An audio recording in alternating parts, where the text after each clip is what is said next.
وہ یار رات کو توبہ کر کے سونا چاہیے ہمیں.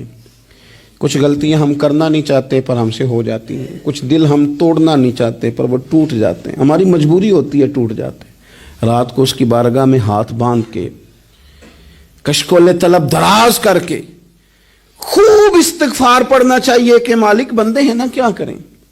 نفس کا ساتھ ہے, دنیا کا ساتھ ہے, خواہشات نفسانیہ. مالک معاف کر دے.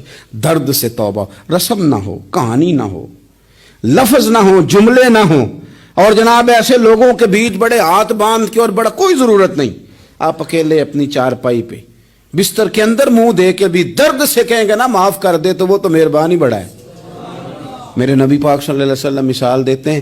فرمایا ایک آدمی صحرا میں جا رہا, صحابہ سے حضور خطاب کر رہے ہیں. فرمایا ایک آدمی صحرا میں جا رہا تھا, اس نے اپنی اونٹنی پہ کھانا پانی پیسے ہر چیز رکھی ہوئی تھی. صحرا تھا بہت بڑا. درمیان صحرا کے گیا تو تھوڑا سا سستانے کے لیے, آرام کرنے کے لیے اونٹنی سے نیچے اترا. اب اس نے اونٹنی کی لگام, اونٹنی کی نکیل اپنے سرہانے کے نیچے رکھی, ہاتھ کے ساتھ پکڑی اور سو گیا. تھوڑی ہی دیر کے بعد جب اس کی آنکھ کھلی تو دیکھا اونٹنی غائب ہے. صحرا میں وہ پیدل نہ آگے جا سکتا ہے, نہ پیچھے جا سکتا ہے, نہ دائیں نہ بائیں. کھانے کو روٹی نہیں, پینے کو پانی کا قطرہ نہیں. تھوڑا ادھر بھاگا ادھر بھاگا, تھک گیا. کریم محبوب فرماتے ہیں وہ پوری طرح نڈھال ہو گیا اور مایوس ہو گیا. معاذ اللہ, مایوس ہو کے دوبارہ اسی جگہ آ کے لیٹ گیا جہاں پہلے لیٹا تھا. انتظار کرنے لگا کہ اب موت ہی آئے گی, آخری وقت ہے. اب نہ میں پیدل یہ صحرا کراس کر سکتا ہوں, نہ پیچھے جا سکتا ہوں, نہ کھانا ہے نہ پانی ہے, سوائے موت کے کوئی سہارا نہیں. حضور فرماتے ہیں وہ رستے میں دوبارہ لیٹ گیا. اچانک اس نے رخ بدلا تو اونٹنی سامنے کھڑی تھی. حضور نے صحابہ سے پوچھا بتاؤ نا اسے بھلا کتنی کو خوشی ہوگی. یا رسول اللہ جسے نئی زندگی مل گئی ہے. آپ دیکھیں نا سارے ڈاکٹروں نے کہہ دیا کہ اس کے تو گردے معدہ جگر ہر چیز ختم ہے, گھر لے جاؤ خدمت کرو. ہر طرف پریشانی ہے. وہ بندہ بھی سمجھ گیا ہے کہ آخری وقت آ گیا, کل جاؤں پرسوں جاؤں, تیاری ہو گئی. سب لوگ آ گئے, باہر والے بھی آ گئے. یہ ماحول ایک عجیب رنگ اختیار کر گیا. اچانک ایک ڈاکٹر نے آ کے کہا نہیں نہیں غلطی لگ گئی تھی. مجھے بتائیے انداز کیا ہوتا ہے؟ بغیر دوائی کے بندہ اٹھ کے کھڑا نہیں ہو جاتا.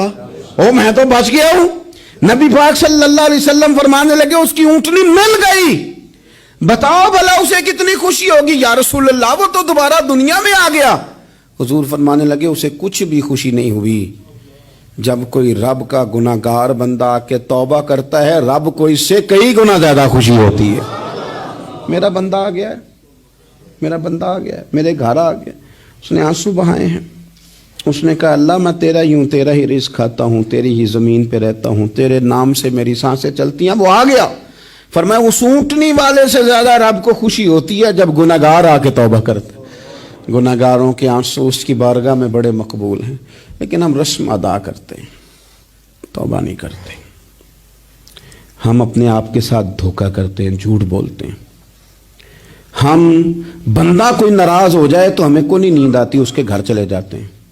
ہم اپنے سارے رشتوں کو تعلقات کو مینٹین کر کے رکھنے کے عادی ہیں. ہمیں پتہ ہے کہ وہاں میں نہیں جا سکا تو بیٹا بھیجتا ہوں, فلاں شادی پہ میں نہیں جا سکا تو بھتیجا بھیجتا ہوں, بھائی بھیجتا ہوں. ہر تعلق کا ہم نے خیال رکھا کوئی روٹھ نہ جائے.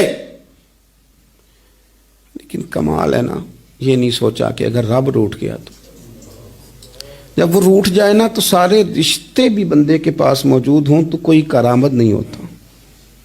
پھر کروڑوں روپیہ جیب میں ہوں تو ڈاکٹروں کی دوائیاں اثر نہیں کرتی. وہ روٹھ جائے تو پھر انسان اس طرح سے پھسلتا ہے کہ بڑے بڑے اس کے پاس دروازے ہوتے ہیں پر کسی جگہ اس کا ہاتھ نہیں لگتا. خدا را خیال کریں, دنیا روٹتی ہے تو روٹھ جائے, رب رسول ناراض نہ ہونے پائے.